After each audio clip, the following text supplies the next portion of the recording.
Assalamualaikum warahmatullahi wabarakatuh. Siang hari ini, sahabat, saya Tumpal Daniel Putra Siliwangi ingin juga ikut membincangkan sebuah topik yang menghangat seputar Pilkada 2020, Pilkada serentak.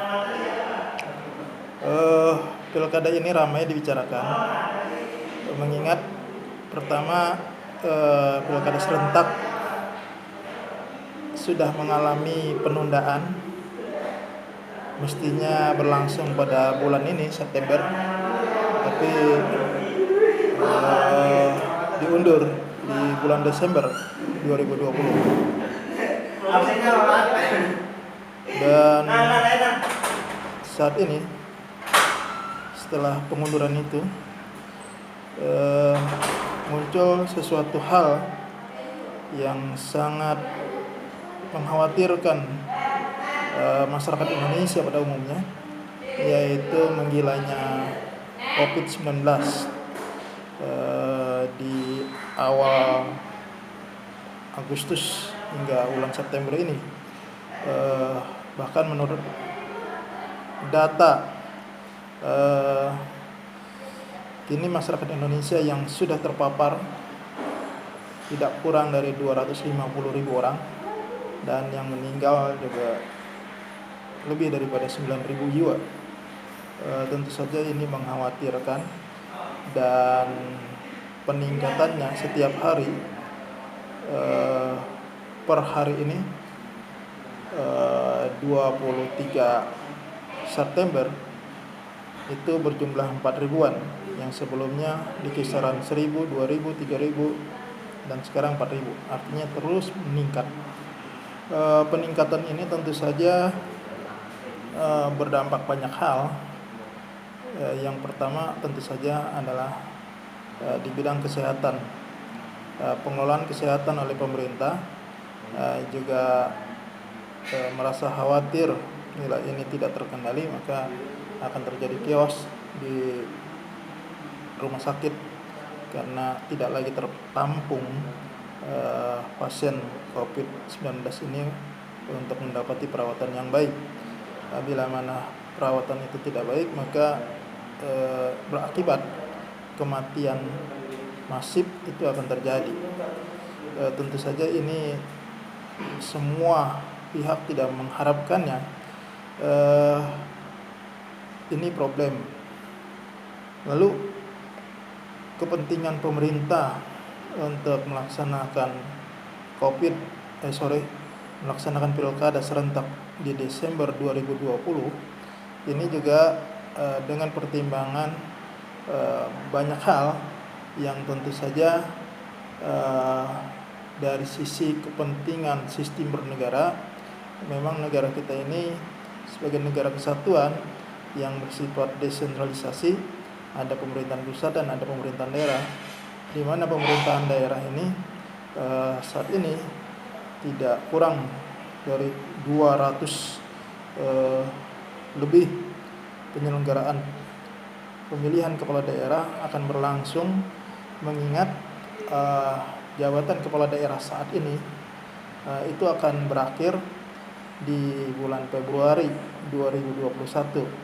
Maka ketika dia berakhir pada Februari 2021 itu, sementara belum terpilih kepala daerah yang baru, yang definitif,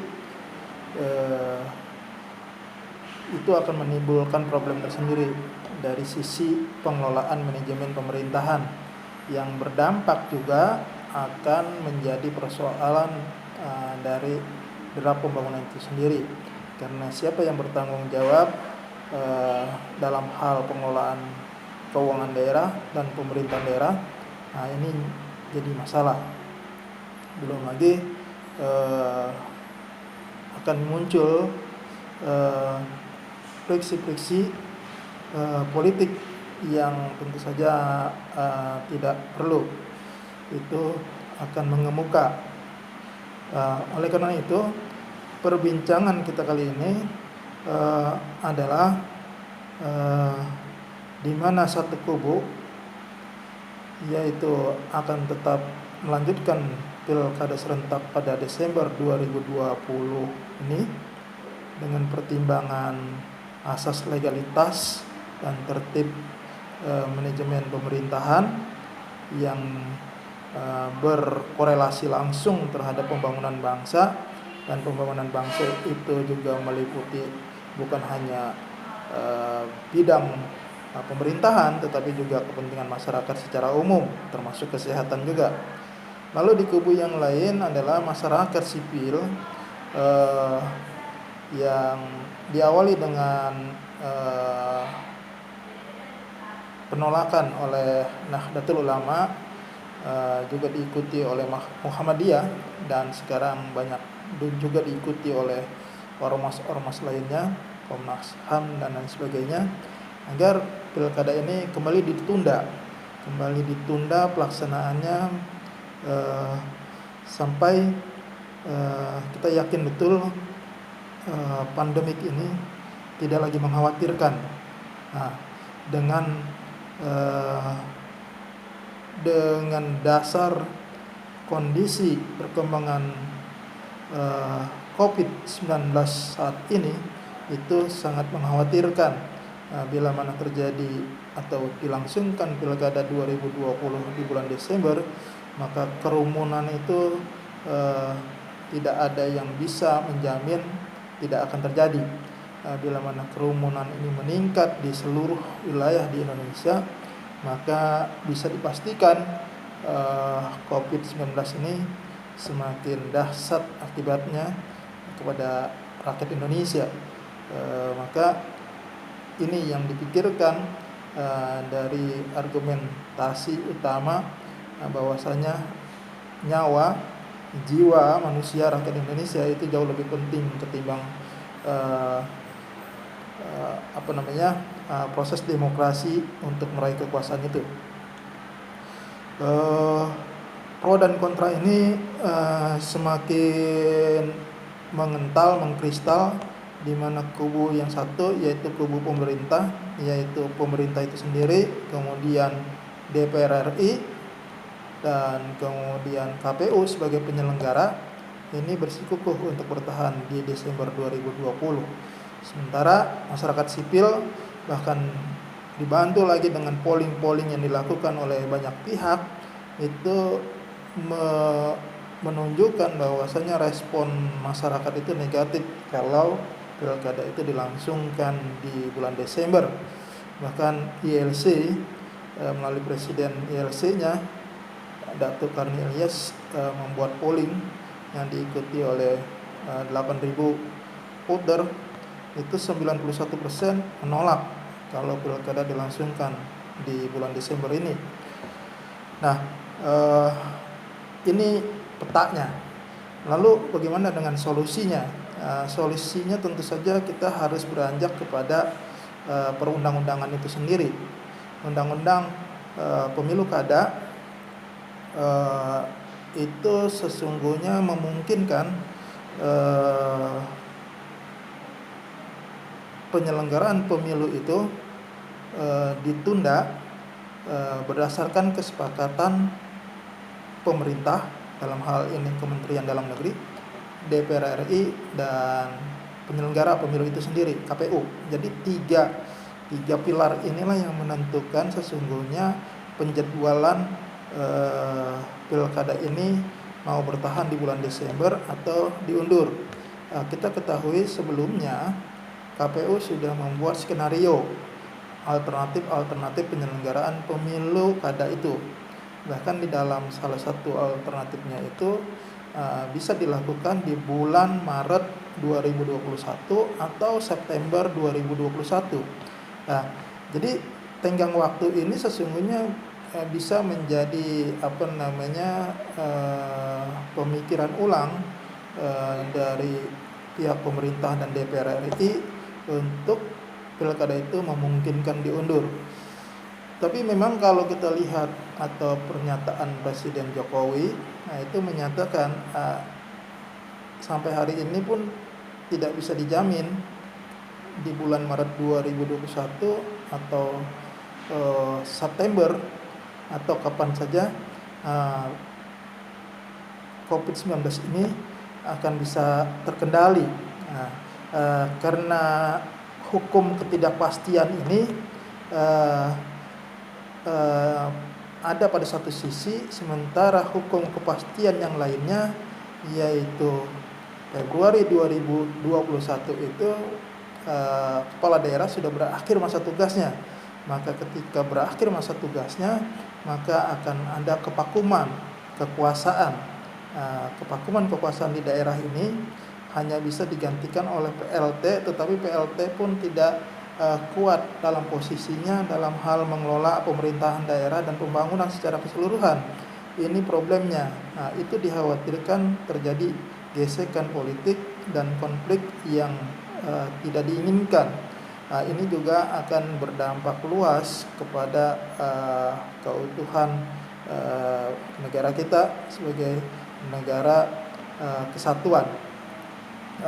Hal-hal yang demikian inilah yang membuat pemerintah tetap berkeinginan agar mencari sesuatu yang pasti, yaitu pilkada tetap dilangsungkan sebelum masa berakhir kepala-kepala daerah tersebut, agar sebelum 2021 itu sudah diketahui siapa yang menjadi kepala daerah definitifnya. Ini satu hal. Lalu apakah dengan argumentasi itu tidak ada solusi lain untuk mencegah penularan COVID-19 ini merajalela di tengah masyarakat? Maka KPU sebagai penyelenggara negara sudah mengantisipasi dengan berbagai aturan yang sangat ketat, yaitu melakukan protokol di dalam penyelenggaraan pemilu kada ini melalui dari tahapan-tahapannya. Cuma masyarakat juga tidak percaya dan bertanya. Kemarin saja pada waktu pendaftaran para calon kepala daerah ke KPUD, itu sudah terjadi banyak pelanggaran. Bahkan 3 komisioner KPU pusat hari ini terpapar COVID-19, dan ada lebih daripada 59 kepala daerah, calon kepala daerah menurut Menko Polhukam Mahfud MD itu juga positif terkena COVID-19. Belum lagi yang lain-lainnya. Dan kemudian juga polling yang dilakukan oleh masyarakat, oleh banyak elemen masyarakat itu menyatakan kecenderungannya mereka enggan datang ke TPS. Ini problem tentu saja yang harus diambil keputusan secara arif dan bijaksana. Bagaimana menjaga asas legalitas pemerintahan itu tetap, dan kemudian persoalan yang mengkhawatirkan semua pihak, yaitu dampak negatif dari COVID-19 ini bisa dicegah. Tentu saja kalau beranjak dari undang-undang pemilu kada ini, maka yang arif itu adalah mengambil alternatif dengan cara bila mana tidak bisa lagi ditunda, yaitu dengan cara pemilihan langsung kepala daerah oleh anggota DPRD. Ini juga memenuhi asas demokratis, juga dimungkinkan di dalam undang-undang tersebut. Untuk itu tinggal lagi kemauan politik dari pemerintah dan penyelenggaraan pemilu dan juga DPR agar bisa mensiasati asas legalitas itu tetap terjaga, dan kemudian juga mengikuti atau care terhadap persoalan bangsa saat ini, yaitu kita tengah dihantam oleh corona yang mematikan itu. Jadi mungkin penyelenggaraan pemilu, KPU dalam hal ini perlu mengklasifikasikan dari seluruh daerah-daerah yang menyelenggarakan pemilu ini, mana daerah-daerah yang katakanlah penyebaran COVID-19-nya terkendali, ya, tidak mengkhawatirkan, mungkin bisa dilakukan pemilu kada langsung oleh masyarakat, tapi juga dengan protokol kesehatan yang ketat. Lalu di daerah-daerah yang merah, maka tidak bisa tidak adalah dengan cara pemilu kada langsung dipilih oleh anggota DPR. Itulah barangkali pemikiran atau obrolan kita pada siang hari ini. Mudah-mudahan ini ada manfaatnya. Terima kasih. Assalamualaikum warahmatullahi wabarakatuh.